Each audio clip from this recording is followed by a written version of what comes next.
Naam, tunafahamu kuwa nchi ya Irani imekuwa katika vita ya maandamano yasiyokoma kwa takribani mara 3, lakini hadi dakika hii tunavyoendelea kuongea hapa ni kwamba Irani haijafikia kipindi cha amani. Lakini ni wakati huo huo pia ambapo nchi ya Irani pamoja na Mange Kimambi wametumia kile kinachoendelea nchi Irani ili kuweza kuhamasisha maandamano mengine katika nchi ya Tanzania ya kudai haki, kwani Irani wameandamana na kupigwa risasi kwa takribani mara zaidi ya 4, lakini bado hawajakoma. Na mara hii dunia imeweza kuingilia kati na kudai wananchi waweze kusikilizwa kile wanachokidai. Sasa ukija kwa upande wa Tanzania pia Mange Kimambi pia amehamasisha hivyo, kwani akitarajia kwamba tukiandamana kwa mara ya 3 basi dunia inaweza kutupilia jicho, kwani hatua tuliopiga sasa hivi ni kufikia ICC, ambapo Mheshimiwa Dr. Samia Suluhu Hassan ameweza kuhitajika ICC kwenda kujibu mashtaka. Lakini pia amesema kwamba maandamano hayo ambayo yatakwenda kufanyika hayatakuwa na tarehe rasmi, bali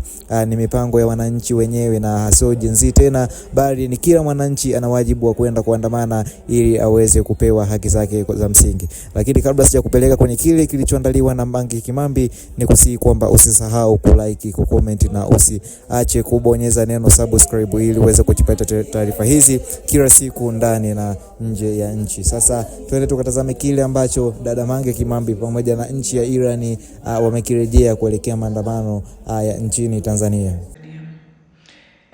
So nilikuwa nataka tuongelee kidogo issue ya Iran na maandamano yao na watu kufariki na dunia kuwajali na dunia kupea attention na kitu kilichotokea Iran. Kina Mange tunalalamika na wengine pia kwamba kwa nini sisi kwetu hawajali kama ilivyokuwa Iran. Lakini inabidi tuwe fair. Iran haya sio maandamano yao ya kwanza ambao wamepigwa risasi na serikali. Hawa walishaandamana 2009 wakapigwa risasi. Washaandamana 2019 wakapigwa risasi. Dunia haikujali, lakini leo dunia imejali. Finally wameendelea kupambana mpaka dunia imejali. Tutasema okay, ni kwa sababu wana mafuta ndio maana kina Trump kina nani wameenda kusaidia, lakini kumbukeni hata huko nyuma walivyoandamana hakuna mtu aliyejali na mafuta yao yote, lakini hawakupata msaada. Lakini wameendelea kupambana mpaka dunia imepea attention. Inabidi na sisi wa Tanzania tujiwekee hii kwenye akili kwamba haya ni maandamano yetu ya kwanza. Tumepata attention kwa kiasi fulani kinachoendelea Tanzania. Hatuwezi kuacha maandamano.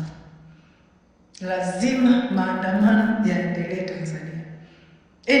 Na maandamano ya jana, Samia akitupiga tena risasi, CCM akitupiga tena risasi, dunia itawashukia. Dunia itawashukia this time na watu baki.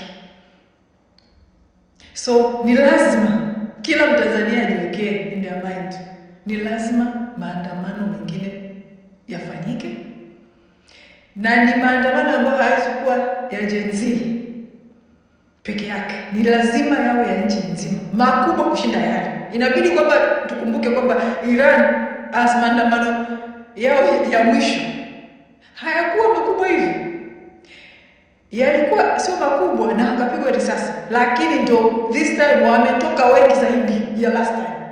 Utasema kupigwa risasi. Inabidi na sisi tuwe na ujasiri huu wa watu wa Iran kwamba maandamano yetu yawe makubwa zaidi ya haya yaliyopita. We have to fight for our country. Lazima tupiganie nchi yetu.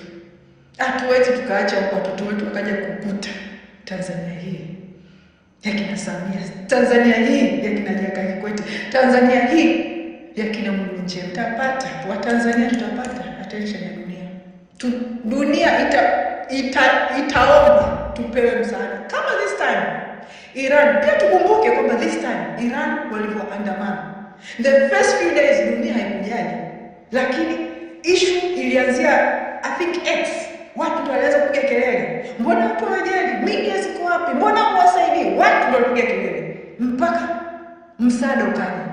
Inabidi na sisi tupambane tena mpaka watu wapige kelele, wapige kelele kwenye mitandao kwamba msaada uko wapi kwa Tanzania. Lakini ni lazima maandamano mengine yafanyike. Na this time wakizima internet, wazime internet waue tena, dunia inawashukia. Lakini ni lazima tujitoe. Na hatuwezi kaacha maandamano yawe ya Gen Z peke yake. Maandamano ya kuondoa CCM hayatofanyika na Gen Z. Tusidanganyane kwamba sijui tunaweza tukakaa mezani na CCM. Tunaweza tukakaa mezani na kina Samia tukapata haki. Tusidanganyane. Hakuna maridhiano tutakaofanya na watu yatakaoleta haki. Na nitawaambieni kwa nini hawawezi kutoa haki, kwa sababu unajua wakitoa haki wanaondoka. Kwa hiyo hawawezi kutupa haki, ni lazima tukaichukue, ni lazima tukaipiganie, ni lazima tukaichukue wataka wastaki. Tusisubiri kwamba watatupa haki kwa kuongea nao. Hapo sasa hivi tumepiga hatua kwenye kudai haki, tumepiga hatua kubwa kwa sababu ya maandamano yale.